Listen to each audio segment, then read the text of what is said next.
Hello সবাইকে। আজকে এই বিষয়ে আমরা কথা বলবো উবার সাজেস্ট নিয়ে। কিভাবে আমরা উবার সাজেস্টের মাধ্যমে কিওয়ার্ড রিসার্চ করব, ঠিক আছে? উবার সাজেস্ট হলো নীল প্যাটেল, এই যে ভদ্রলোক, ইনার ছবি, ইনার একটা টুল, ইনি এটা ওন করে।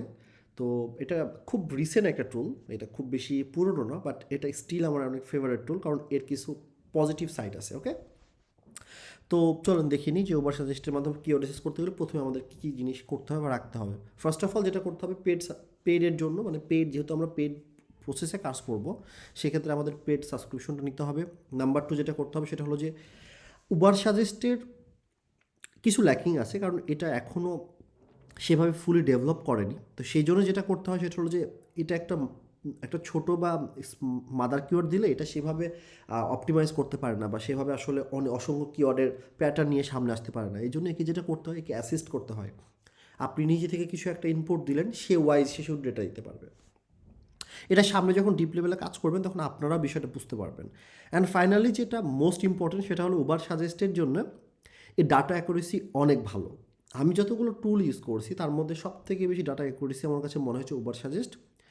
তো যার জন্যে আপনি উবার সাজেস্টের থ্রুতে যদি কোনো কিওয়ার্ড রিসার্চ করেন, গুগল কিওয়ার্ড প্ল্যানার বাদে অন্য কোনো টুল আসলে এটা সমকক্ষ আমি আসলেভাবে পাইনি। তো ডেটা অ্যাকুরেসি আপনার জন্য দুই তিনটা টুল এভাবে চেক করতে হবে না।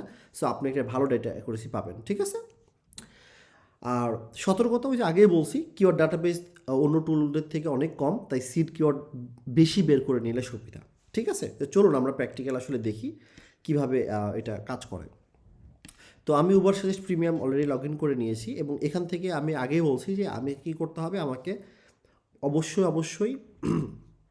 আমার সিড কিওয়ার্ডগুলো বের করে নিতে হবে। তো আমি আজকে একটা সিড কিওয়ার্ড নিয়ে কাজ করব, সেটা হলো আমি সাপোজ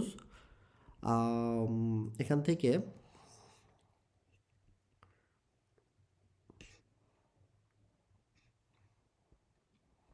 সাপোর্টিং কিওয়ার্ড এখানে অনেকগুলোই আছে। আমি এখান থেকে কিওয়ার্ড ডেনসিটি চেকার, সাপোজ আমার কোনো একটা ক্লায়েন্ট সে বিজনেস করে হলো, বা তার ওয়েবসাইটটা হলো কিওয়ার্ড ডেনসিটি চেকার নিয়ে, ঠিক আছে? এখন এই কিওয়ার্ড ডেনসিটি চেকারের অ্যারাউন্ডে কী কী কিওয়ার্ডস আসলে আছে সেটা আমরা অবশ্যই দ্রুত দেখব।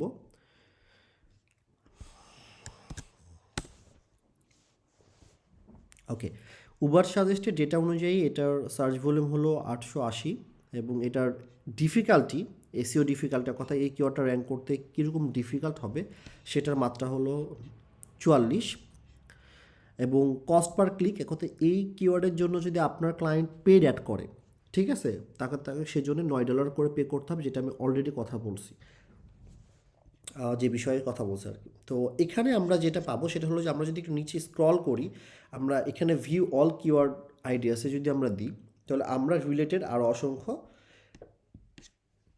কিওয়ার্ডসের ধারণা পাবো। তো মূলত উবার সাজেস্টের থ্রুতে এতটুকুই কাজ করা যায়, এবং এর পাশাপাশি যেটা করা যায় সেটা হলো ফিল্টার। আপনি চাইলে সার্চ ভলিউম লিমিট করে দিতে পারেন, ডিফিকাল্টি লিমিট করে দিতে পারেন, সিপিসি লিমিট করে দিতে পারেন, ঠিক আছে? এবং কোনো যদি স্পেসিফিক টার্ম থাকে সেটা অ্যাড করতে পারেন, এবং কোনো যদি স্পেসিফিক টার্ম থাকে সেটা আপনি চাইলে পারে এক্সক্লুড করতে পারেন। এই হলো পুরো প্রসেস আপনার উবার সাজেস্টে। তো ফর নাও উবার সাজেস্ট নিয়ে এতটুকুই। আমরা ফিউচারে যখন কিওয়ার্ড রিসার্চের আরও ইনডেপথ রিসার্চ যাব, আমরা যখন আরও ইনডেপথ অ্যানালাইজ করব, তখন এটা সম্পর্কে আরও বেশি জানবো। ফর নাও আপনারা এইভাবে কিওয়ার্ড আপনি অ্যানালাইজ করতে পারবেন। আরেকটা বিষয় দেখাতে ভুলে গেছি, এটা রিলেটেড কিওয়ার্ডস। আপনি দেখেন, আপনি যদি রিলেটেড কিওয়ার্ডসে যান, আপনি সাজেশনে 33টা ছিল, এবং রিলেটেডে আপনার মোটামুটি 389টি। এই যে আপনার বড় একটা লার্জ ডেটাবেস, এখান থেকে আপনি আপনার বিজনেসের সাথে রিলেভেন্ট কিওয়ার্ডসগুলোকে আপনি নিয়ে আপনি এখান থেকে কী করতে পারেন, ডাটা এভাবে আপনি এক্সপোর্ট করতে পারেন। আমি ডাটা এক্সপোর্টে ক্লিক দিলাম, সেভ করার পরে আমরা আমাদের ফাইলে এখানে থেকে আমরা এটাকে ইম্পোর্ট দিয়ে দিব। ওকে, ফাইলে গিয়ে ইম্পোর্ট। তো এখন পর্যন্ত উবার সাজেস্ট নিয়ে এতটুকুই কথা থাকলো। পরবর্তীতে আমরা নেক্সট ভিডিও উবার সাজেস্টে আরও ফিচারগুলো সম্পর্কে জানবো। তো থ্যাংক ইউ সো মাচ।